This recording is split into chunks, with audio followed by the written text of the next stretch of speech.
अकेला चना भाड़ नहीं फोड़ सकता, पर अकेला बंदा पहाड़ तोड़ सकता है। एक बंदा अमेरिका से रूस गया पुरानी मिसाइल्स के खोखे खरीदने, ताकि उनसे कुछ ऐसा बना सके जो आज तक कोई नहीं बना पाया था। रॉकेट, जमीन से उड़ने वाला नहीं, उड़कर फिर से जमीन पर आने वाला रॉकेट। ऐसा रॉकेट जो किसी ने सोचा भी नहीं होगा कि पॉसिबल होगा। अगर किसी ने सोचा भी होगा तो उसके पास में आइडिया नहीं होगा कि कैसे रॉकेट को जमीन पर वापस उतारना है। और अगर किसी के पास में आइडिया भी होगा तो उसने किया नहीं होगा। लेकिन ये बंदा जो रॉकेट की एबीसीडी भी नहीं जानता था, जिसने किसी भी कॉलेज में कोई रॉकेट इंजीनियरिंग की डिग्री नहीं ली थी, वो बंदा ऐसा रॉकेट बनाने चला था जो उस टाइम के रॉकेट बनाने वाली बड़ी बड़ी कंपनी को भी नहीं पता होगा। जमीन पर वापस उतरने वाला रॉकेट। रॉकेट लॉन्च तो कई साल से होते आए थे। कोई रॉकेट को लैंड करके दिखाए तो उसको बोलेंगे रियल दुनिया का रियल आयरन मैन। इस बंदे से रूस वालों ने जरूरत से ज्यादा पैसे मांगे। यहाँ तक कि कहा जाता है कि रूस में इस बंदे की जो मीटिंग हुई थी, वहां की कमेटी के साथ में उस मीटिंग में उस बंदे का बहुत मजाक उड़ाया गया था। यहाँ तक कि यह भी कहा जाता है कि उसके मुंह पर थूका भी गया था और उनको कहा गया कि तेरे पास पैसे तो है नहीं, और आ गया मिसाइल्स खरीदने। यह बंदा बिना डील पूरी किए वापस अपनी कंट्री आ गया और उसी दिन से किताब उठा ली इस सवाल के जवाब में कि मैं क्यों नहीं बना सकता रॉकेट। मैं ऐसा रॉकेट बनाऊंगा जो कि बहुत कम खर्च में अंतरिक्ष में जा सके, और इसके बाद ऐसा रॉकेट बनाऊंगा जो लॉन्च के साथ साथ जमीन पर वापस भी लैंड कर सके। बंदे ने एक के बाद एक किताब पढ़ डाली और शुरू कर दिया अपना पहला प्रोजेक्ट। सन 2006 पहले लॉन्च के 37 सेकंड के अंदर ही रॉकेट वापस जमीन पर आकर गिर गया, और ये गिरना ऐसा था कि उस रॉकेट के टुकड़े टुकड़े हो गए। प्रोजेक्ट फेल हो गया।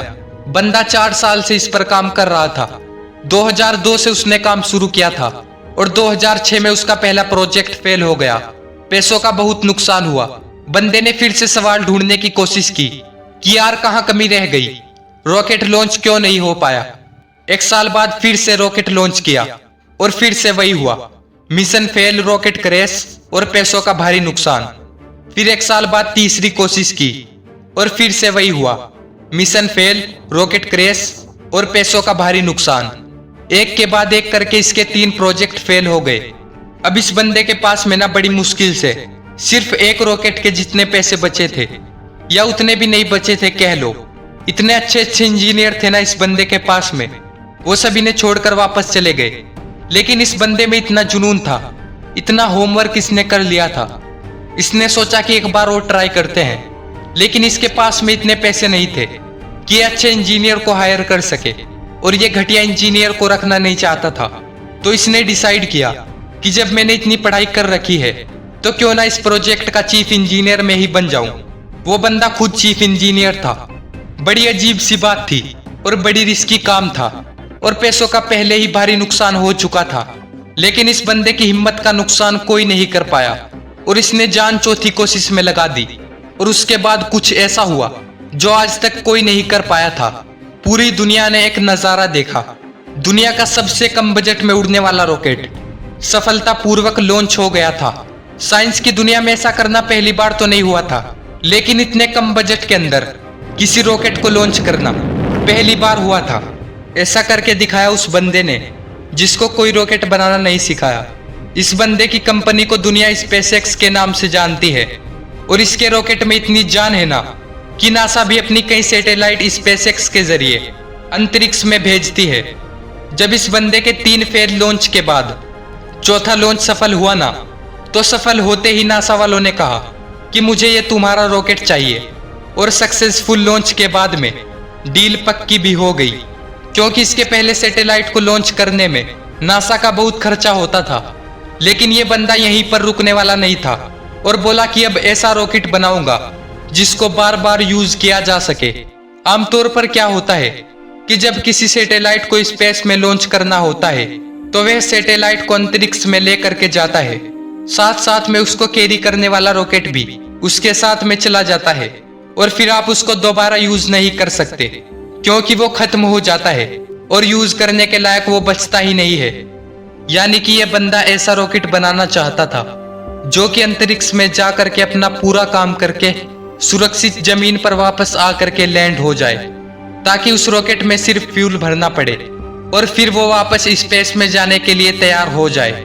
जब इस बंदे ने 2011 में अनाउंस किया कि मैं लैंड करने वाला रॉकेट बनाना चाहता हूं, तो काफी लोगों ने इसकी मजाक बनाई। बड़े बड़े लोगों ने कहा कि यह फालतू का काम है, क्योंकि हवाई जहाज तो लैंड कर सकता है लेकिन रॉकेट को लैंड करवाना नामुमकिन है। लेकिन इस बंदे के दिमाग में नामुमकिन नाम की कोई चीज नहीं थी। इसके दिमाग में केवल जिद थी कि मैं लैंड करने वाला रॉकेट जरूर बनाऊंगा और सबको गलत साबित करके दिखाऊंगा। बंदे ने अगले 4 साल तक दिन रात एक कर दी, बहुत सारे फेल रॉकेट वेस्ट कर दिए।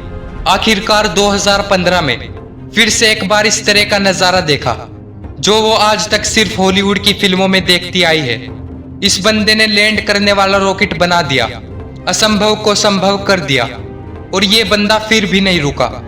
उसने अंतरिक्ष में जाने वाले सैटेलाइट कैरियर रॉकेट को पानी पर तैरते प्लेटफॉर्म पर बड़ी ही एक्यूरेसी के साथ में लैंड करके दिखाया। रॉकेट अंतरिक्ष में जाता है और सैटेलाइट को अर्थ के ऑर्बिट में छोड़कर 10-12 मिनट में वापस आकर अपनी जगह पर खड़े हो जाता है।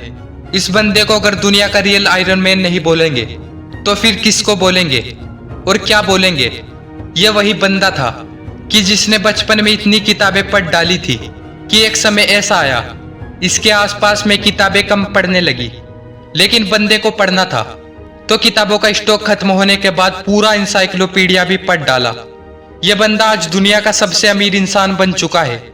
यह बंदा जिसका यह कहकर मजाक उड़ाया गया था कि तुम्हारे पास पैसे तो है नहीं, और आ गया मिसाइल खरीदने। आज इस बंदे की औकात इतनी बढ़ चुकी है कि वो वैसे कमेंट करने वाले लाखों बंदों को खरीद सकता है। और ये सच है कि पैसा इंसान को खरीद लेता है। और ये बंदा अमीर क्यों ना बने, क्योंकि ये डिजर्व करता है। एलोन मस्क नाम तो सुना होगा, इस नाम में जान है, क्योंकि इस नाम के पीछे जो बंदा है उसके नॉलेज में जान है। कहानी यहीं पर खत्म नहीं होती है। एलोन मस्क ऐसे बहुत सारे काम करना चाहता है जो आज शायद इम्पॉसिबल लगते हैं, पर यह नहीं भूलना चाहिए कि वो लैंडिंग वाला रॉकेट भी किसी टाइम पर इम्पॉसिबल लगता था। इनके बहुत सारे ऐसे प्रोजेक्ट चल रहे हैं जिनके बारे में कोई सोच भी नहीं सकता। इनमें से एक फेमस प्रोजेक्ट है हाइपर लूप। इसमें जमीन पर हवाई जहाज से भी ज्यादा स्पीड पर ट्रेवल करने का प्रोवाइजन होगा। ऐसी टेक्नोलॉजी होगी। अब अपने देश की बात करते हैं, जहां पर दुनिया के सबसे ज्यादा लड़के और लड़कियां हैं, इतने ज्यादा कि कई देशों की इतनी पॉपुलेशन नहीं है। हमारे देश में भी टैलेंट की कमी नहीं है। जरूरत है तो सोच को विजन देने की, विजन के लिए आइडिया जनरेट करने की, और आइडिया को एक्शन में बदलने की। एलोन मस्क का प्लान फ्यूचर में धरती के अलावा भी कोई ऐसी जगह ढूंढना चाहता है, ऐसी जगह पर बस्ती बसाना चाहता है जहां पर इंसान सुरक्षित रह सके, क्योंकि हो सकता है भविष्य में कोई एस्टेरॉयड धरती से टकरा जाए और धरती से मानवता उसी तरह से खत्म हो जाए जिस तरह कई साल पहले डायनासोर धरती से चले गए थे। इसलिए इनके फ्यूचर के प्रोजेक्ट में एक प्रोजेक्ट ऐसा भी है कि मंगल ग्रह पर इंसानों की बस्ती बसाई जाए। इनका विजन बड़ा तगड़ा है और ऐसा विजन हमारे यूथ में होना बहुत जरूरी है। अगर ये बंदा कर सकता है ना, तो आप समझ सकते हैं कि इंसान का दिमाग कितना पावरफुल है, इंसान की हिम्मत कितनी पावरफुल है, इंसान की कैपेबिलिटी कितनी पावरफुल है, और इंसान के लिए क्या इम्पॉसिबल है। एलोन मस्क का मानना है कि फेल होने से नहीं डरना चाहिए, क्योंकि फेल होना भी एक ऑप्शन होता है, लेकिन काम ना करना कोई ऑप्शन नहीं होता। ये खुद मानते हैं कि ये एक हफ्ते में लगभग 120 घंटे काम करते हैं। अगर 7 से डिवाइड करोगे ना, तो लगभग 17 घंटे आएंगे एक दिन में निकल कर। कितने बंदे तो इतना सोते होंगे। इनका कहना है कि मैं वो काम नहीं करता जो जरूरी है, मैं वो काम करता हूं कि जो मुझे लगता है कि करना चाहिए। ये कहते हैं कि अच्छे स्कूल और अच्छे कॉलेज में जाने से बंदा एजुकेटेड नहीं हो जाता, क्योंकि मैं भी कभी हार्वर्ड यूनिवर्सिटी में नहीं पढ़ा, फिर भी वहां पढ़ चुके कई टैलेंटेड स्टूडेंट्स और इंजीनियर मेरे अंडर में काम करते हैं। इनका कहना है कि एक्स्ट्रा ऑर्डिनरी बनने का हर इंसान के पास में एक मौका होता है, और इनका यह भी कहना है कि अगर आप फेल नहीं हो रहे हो तो इसका मतलब आप लाइफ में कुछ कर ही नहीं रहे हो। हर लड़का और लड़की को आज ये बात समझनी पड़ेगी कि उनको आज की डेट में क्या करना चाहिए। क्या उनको वो करना चाहिए जो लगता है कि जरूरी है? क्या उनको वो करना चाहिए जो उनको लगता है कि करना चाहिए? इंसान तब ज्यादा बेहतर कर पाता है जब उसको पता होता है कि उसको क्या करना चाहिए। एलोन मस्क को किसी ने रॉकेट साइंस नहीं पढ़ाई थी।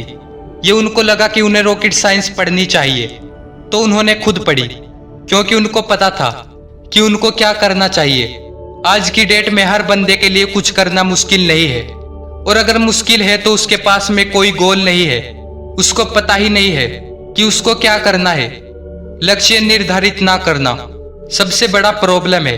फेल होना कोई प्रॉब्लम नहीं है। एलोन मस्क का मानना है कि नॉइज से ध्यान हटाकर सिग्नल की तरफ ध्यान देना चाहिए।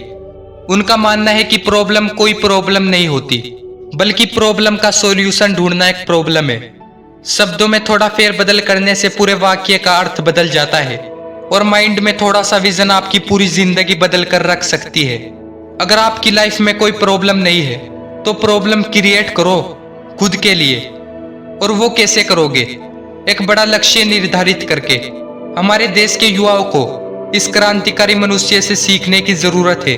हालांकि ये भी सच है, हमारा देश ऐसे क्रांतिकारियों से भरा पड़ा है, बस उनको अपने आप को पहचानने की जरूरत है। वो बंदे भी एलोन मस्क की तरह कुछ ऐसा कर सकते हैं जो कोई सोच भी नहीं सकता। दम है तो कुछ बड़ा करके दिखाओ। देश में अपना नहीं बल्कि दुनिया में देश का नाम कर जाओ।